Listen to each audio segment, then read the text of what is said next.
Joining me now to talk about the 2018 Monster Energy Supercross season is the Dean of the Dirt, Tim Phend. Tim, I want to start with you. What specifically is your job within Feld Motorsports as a whole to help create the Monster Energy Supercross season? Well, it goes as deep as creating the budget for every venue we're going to go into in the tour coming up. So I'm already talking about stadiums that will be on the 2019 tour, and I'm already being asked to build the budget for those buildings. And we're just a little over halfway through this season where we are right now. So that's the first step of my process, is building a budget and letting the company know what it's going to take to actually move into a building and put on an event.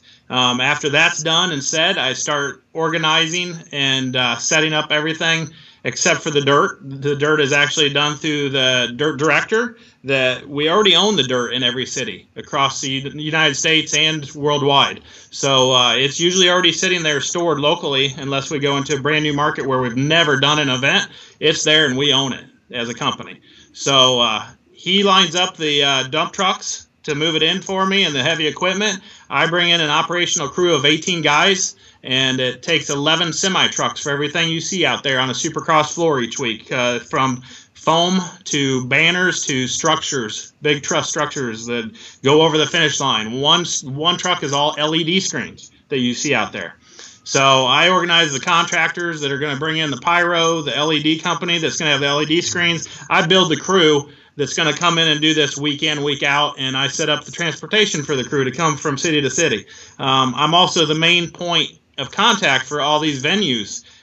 So when I'm about 3 weeks out, I'm talking to them, letting them know, what day we'll be showing up, what day the equipment will come in from Dan Allen, and I'll share my credential board so that my crew can access that stadium, and we start walking in on a Tuesday morning each week.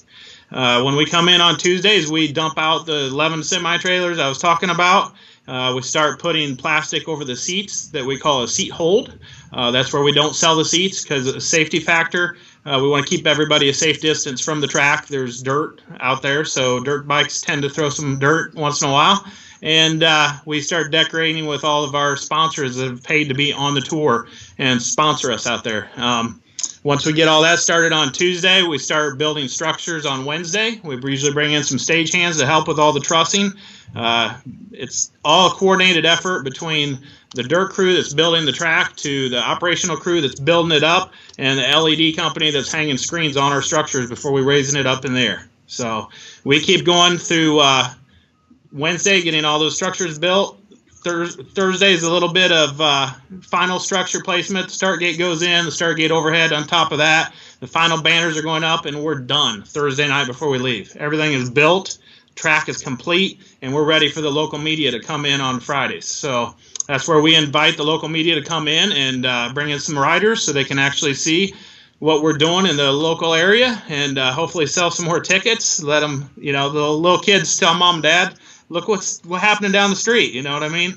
Get them to push some more tickets out there. We do some final prepping after press and media is all done, and Saturday we open doors and we go racing. To be prepared for the next season while you're currently doing all of that in a current week, how do you manage this? Multitasking. And 4 cups of coffee an hour. And very little sleep. What is the biggest challenge of this job to create what is seen on Saturdays, which is just an incredible product for everyone, race fans and families alike? But what is the most difficult task for you behind the scenes to get this ready to go every single Saturday? It's I've been doing it for so many years now that it's not really a challenge. Each venue has its own challenging problem that will come up, and sometimes you don't know till you walk in the door that it's going to be a problem. But some of them is just logistically, where am I going to put those semi trucks because we don't have enough parking. Sometimes I have to rent parking lots for the teams to put their rigs in and park their cars. You know what I mean? And then sometimes it's weather. Right now we're facing a snowstorm coming into Indianapolis. We could have 5 to 8 inches dumped on our pit party this Saturday. So that's a new one that we haven't had to deal with, but we're planning.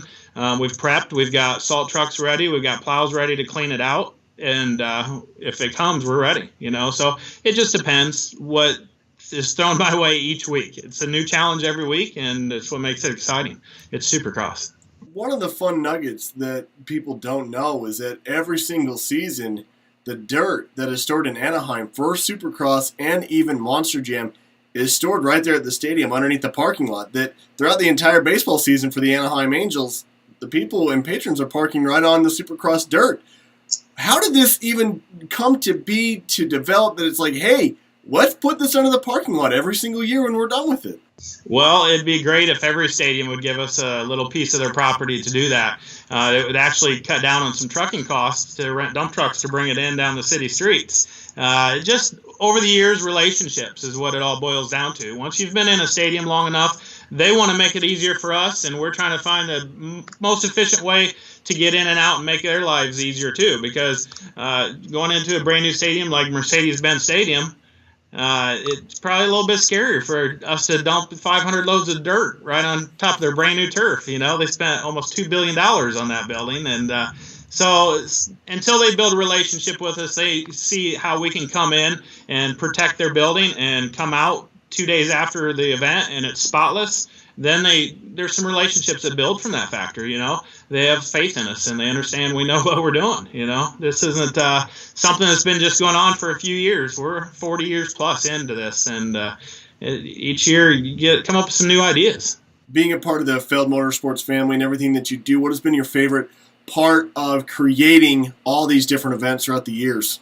Well, it's fun to move into a stadium, watch how fast we can build it, and put on an event. But my favorite part of the whole thing is I actually run the show. So once I've got it all built, I'm up in show control, calling to shut off the lights and cueing the riders to come out from the tunnels and follow them with the spotlights. And that's where I get my satisfaction out of the whole thing.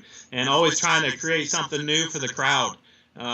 Fortunately, we were in St. Louis last week where the Rams had left the building, and they left some of the product behind that they had, and the building offered up the tunnel that the Rams ran through onto the field. And so I put it out there and lit it up with lighting inside of it, outside of it, smoke machines inside, and we did some pretty cool reveals. So that's where I get my satisfaction, is getting watching the crowd reactions every week out there. Tim, it's an incredible product every single week to be there, to watch it grow, and to see the growth internationally when it comes to Supercross, and you played a big role in that. Thank you so much for taking the time today and joining us to kind of give us a little bit behind the scenes of what it takes to put Supercross on. You do an amazing job every single week. Thank you.